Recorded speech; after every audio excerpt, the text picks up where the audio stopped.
Nine's Catherine Feeney joins us live from the key battleground of Ipswich. Catherine, how important will this region be in deciding the election?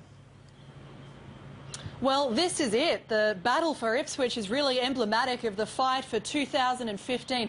Labor was so strong out here before the polls turned so violently against them in 2012, reducing them to just one seat. If the ALP has any real hope of reclaiming its political power, it must reclaim the heartlands it lost, including this region and regions right across Queensland where the LNP is hanging on by the slimmest of margins.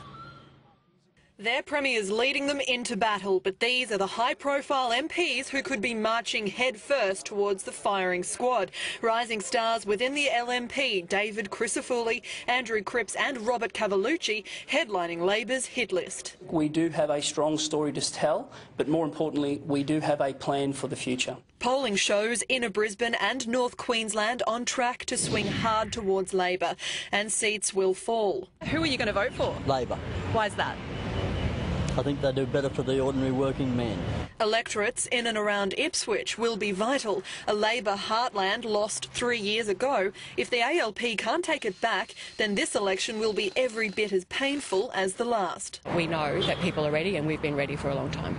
A ring of seats around outer Brisbane is where Labor hopes to make major inroads, like Logan and Marumba, swept away in the Newman tsunami of 2012. It's the same with Greenslopes and Sandgate. It's where ex-Bligh government ministers Cameron Dick and Sterling Henchcliffe are staging their comebacks, as is Di Farmer in Bulimba. The LNP dominates the Gold and Sunshine Coast, but one big name is hoping to shake that up. This is a government that doesn't care about the people. Gladstone is also up for grabs. Independent Liz Cunningham not running for the first time since 1995. But it's in the north where Campbell Newman's team could take its biggest hits. Up to 8 seats are in danger of changing, including Cairns, lost by Labor last election for the first time in more than 100 years. We can't afford to lose that momentum. We can't afford to change horses midstream. But come election day, the most important ballot box could be this one. The recent Victorian election saw a record number of pre-poll and postal votes, and Queensland is tipped to follow. Early voting usually favours the opposition. Labor will be hoping it makes a close election even harder to call on the night. Catherine Feeney, 9 News.